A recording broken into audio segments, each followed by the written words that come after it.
جیسے کسی لاش کی آنکھیں اچانک کھل گئی ہوں۔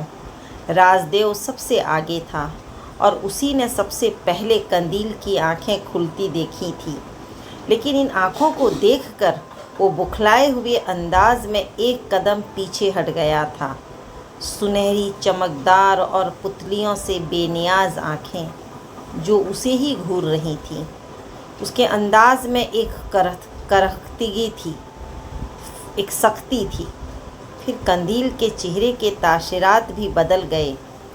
اس نے بدن کو حرکت دی اور کہنیوں کے بل اٹھ کر بیٹھ گئی۔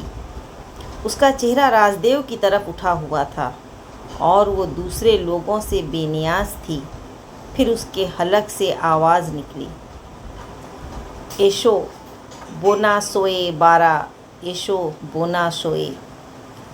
رازدیو نے تھوک نگل کر دوسروں کی طرف دیکھا، پھر مشفق لہجے میں بولا، قندیل بیٹی، میں رازدیو ہوں، تمہارا چاچا رازدیو۔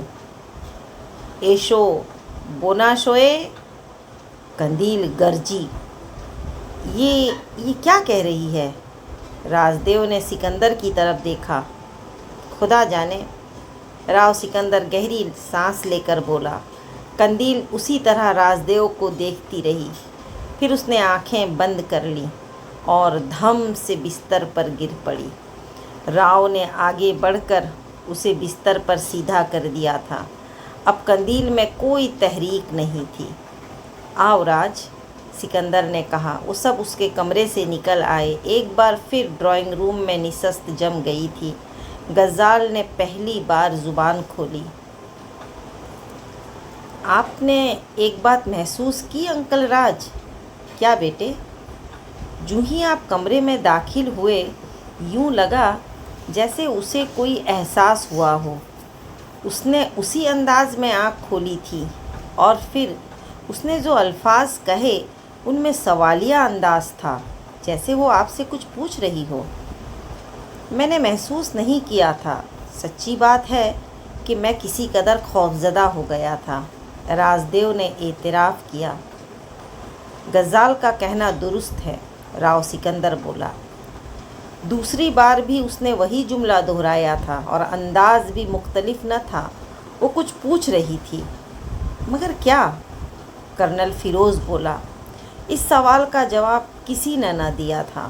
تھوڑی دیر تک خاموشی رہنے کے بعد رازدیو نے کہا، بہرحال میرا فیصلہ اٹل ہے۔ قندیل کو الہ آباد لے چلتے ہیں۔ اس کے بعد جو صورتحال ہوگی اس کے پیش نگاہ فیصلہ کریں گے۔ کرنل فیروز نے اس کی تائید کرتے ہوئے کہا، مناسب خیال ہے۔ یہ روانگی کب تک ہوگی؟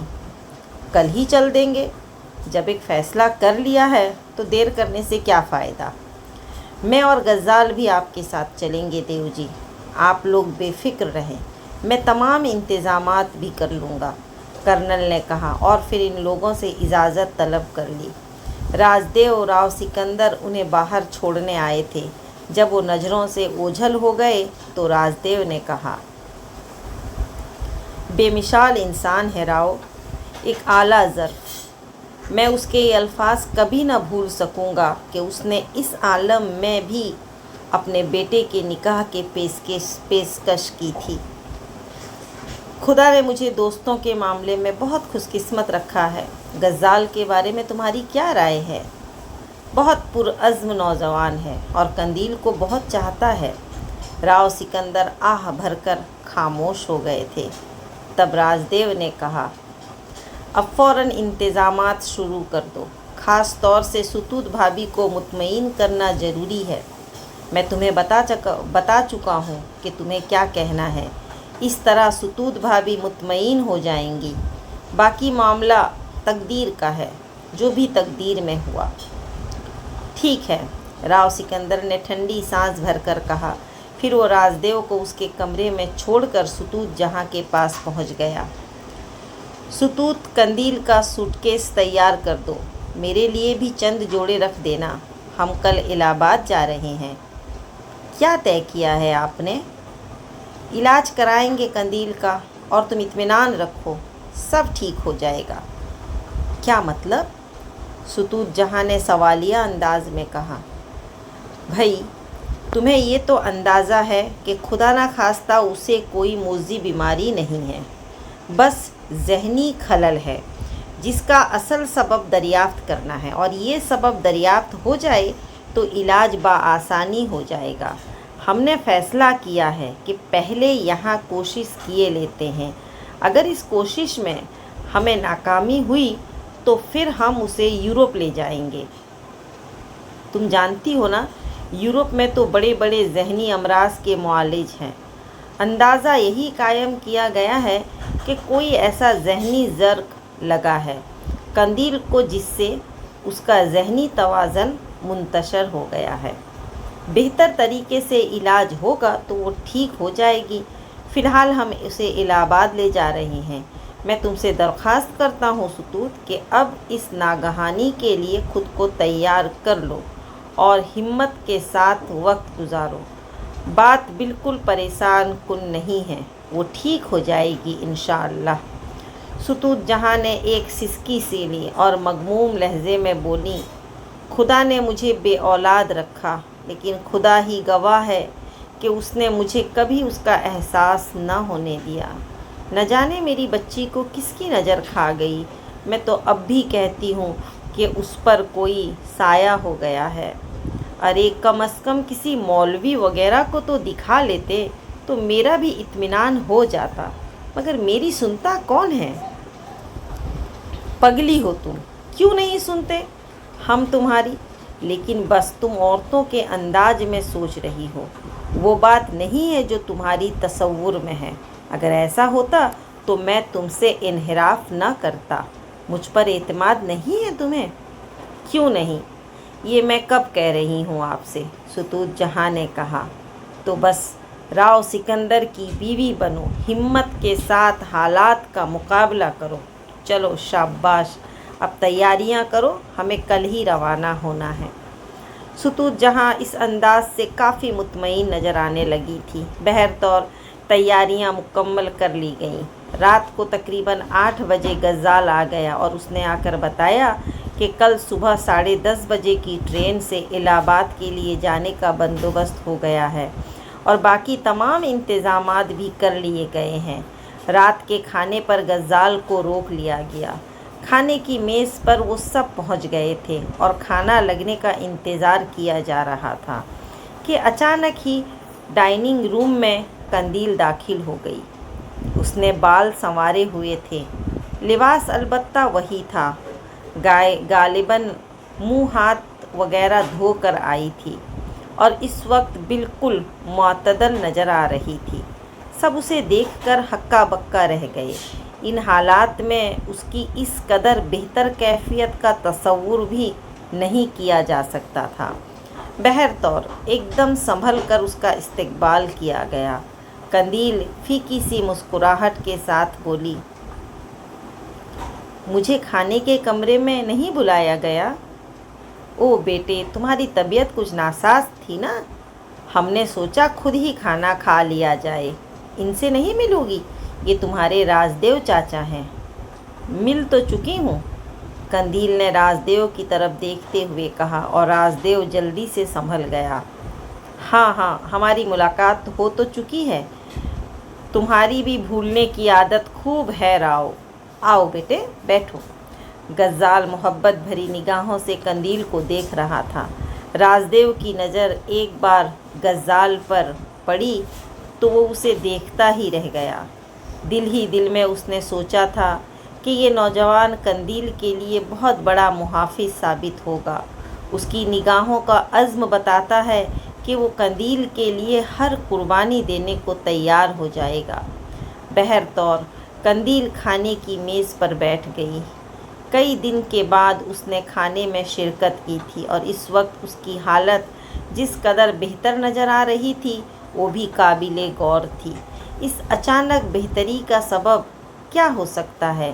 سوچنے کے لیے تو بہت سی باتیں تھیں، لیکن بہرطور اس وقت کوئی کسی بات کا اظہار نہیں کرنا چاہتا تھا۔ کھانا شروع ہوا اور قندیل نے بالکل صحت مندوں کے سے انداز میں ان کے ساتھ کھانے میں شرکت کی۔